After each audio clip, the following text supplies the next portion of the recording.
मेरा नाम शांति है। मेरी उम्र 24 साल है। मेरे पति पेड़ों की कटाई का काम करते हैं। वैसे मैं देहात की रहने वाली हूँ तो ज़्यादा फैशन वैशन नहीं कर पाती, लेकिन मुझे सजने संवरने और फैशन करने का बहुत शौक़ है। पिछले महीने मेरी ननद की शादी हुई तो मैंने ब्लू कलर की चोली और लहंगा ख़रीदा था। जितने मेहमान आए थे उन सब की नज़र मेरे चोली पर ही थी, क्योंकि उसकी डिज़ाइन ऐसी बनी थी कि मेरे सीने की दोनों लीची ऊपर ही झलक रही थी। मेहमानों में जितने नौजवान लड़के थे वो सब मुझ पर ही मर रहे थे, लेकिन वो सब कुछ ही देर के लिए आए थे तो मैं उनको ज़्यादा टाइम नहीं दे पाई, पर बहुत मज़ा आया था। मेरे पति लकड़ी की कटाई में अच्छा खासा कमा लेते हैं। अब जब आमदनी ज़्यादा है तो खर्चे भी ज़्यादा करते हैं, इसलिए रोज़ शाम को पौआ मार के आ जाते हैं। मैं तो सोचती आएंगे तो उनके साथ लेट जाऊंगी और वो प्यार करेंगे, पर वो हफ्ते में एक बार ही करते हैं। मेरा तो मन करता है कि मैं रोज़ रोज़ करूं। अभी थोड़ी देर हो गई तो उनका फ़ोन आया कि मछली लेकर आ रहा हूं, बनाना पड़ेगा, और साथ में उनका एक दोस्त भी है। मैं समझ गई कि आज वे जमकर पार्टी करने वाले हैं, तो मैंने मसाला वगैरह बना लिया और तैयार हो गई, क्योंकि मैं जानती थी कि आज थोड़ा ज़्यादा ही काम पड़ेगा। ठीक 7 बजे के आसपास वो 1 किलो मछली लेकर आ गए और मुझसे बोले, ये लो और जाओ बना दो इसे। मैं आश्चर्यचकित रह गई कि उनके साथ में एक और नौजवान था जिसकी उम्र लगभग 22-23 साल के आसपास थी। दिखने में तो बहुत हैंडसम था, कदकाठी भी लंबी थी। आते ही मुझे नमस्ते भाभी बोला। मैं भी उसको नमस्ते बोली और मैं मछली धोने में लग गई। तब तक वो लोग चारपाई पर बैठकर पैक पे पैक मारना शुरू कर दिए।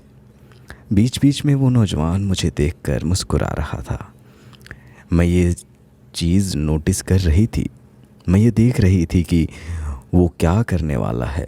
मेरे पति तो कुछ ज़्यादा ही पी रहे थे और वो नौजवान बस बस कर रहा था। फिर भी मेरे पति उसको पिलाए ही जा रहे थे। करीब 2 घंटे के बाद मछली रोटी बनकर तैयार हो गई। मैं गेट पर आकर पति से बोली, खाना तैयार है, खा लो आके। खा लेंगे, क्यों परेशान हो रही हो, जाके अंदर बैठ जाओ। मेरे पति मुझ पर चिल्लाने लगे तो मैं भी उन्हें बिना कुछ बोले वापस रूम में बैठ गई। वो अभी चारपाई पर बैठकर दोनों साथ पी रहे थे और चारपाई से वो मुझे बार बार घूर रहा था। अजीब लगा। मैं समझ गई या तो वो मुझे पसंद कर रहा है या फिर वो शादीशुदा नहीं है।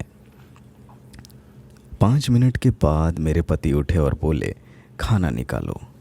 मेरे पति तो इतने नशे में थे कि एक रोटी खाते ही वहीं पर लुढ़क गए, पर शायद उस लड़के ने कम पी थी, इसलिए वो अभी भी खाना खा रहा था।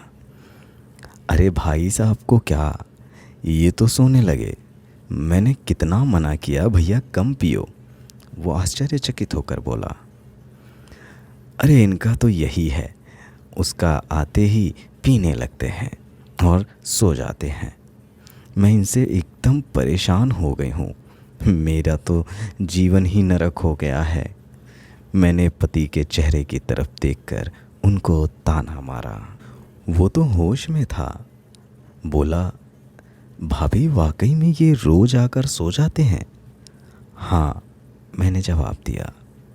तो वो पानी का गिलास रखते हुए बोला, फिर आप दोनों का तो कुछ नहीं हो पाता होगा। वही कहूँ कि आप इतना उदास क्यों रहती हो? अरे भैया कमाते बहुत हैं, लेकिन आपको वो चीज़ नहीं दे पाते।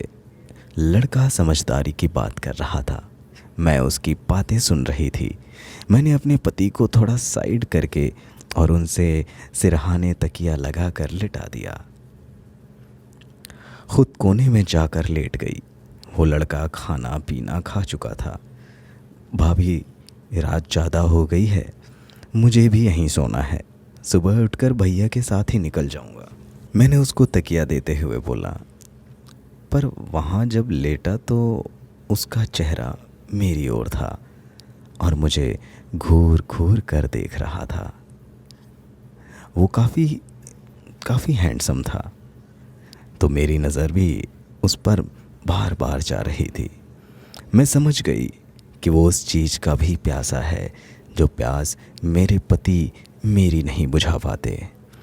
अगले पल वो खिसक कर मेरे पास ही आ लेटा। मैं देख रही थी लेकिन मैंने उसको कुछ नहीं बोला।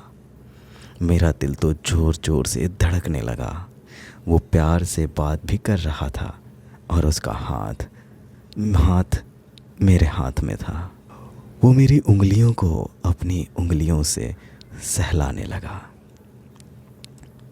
मेरे शरीर में तो जैसे उत्तेजना ही बढ़ रही थी। मैंने आंखें बंद कर ली तो उसकी हिम्मत और बढ़ गई। वो अचानक अपने कपड़े उतारने लगा और मेरे पास लेट गया। उसी ने शुरुआत की तो मैंने उसको मना नहीं किया। उसने मेरे टांग पर टांग रखी तो मेरी सिसकियां निकलने लगी।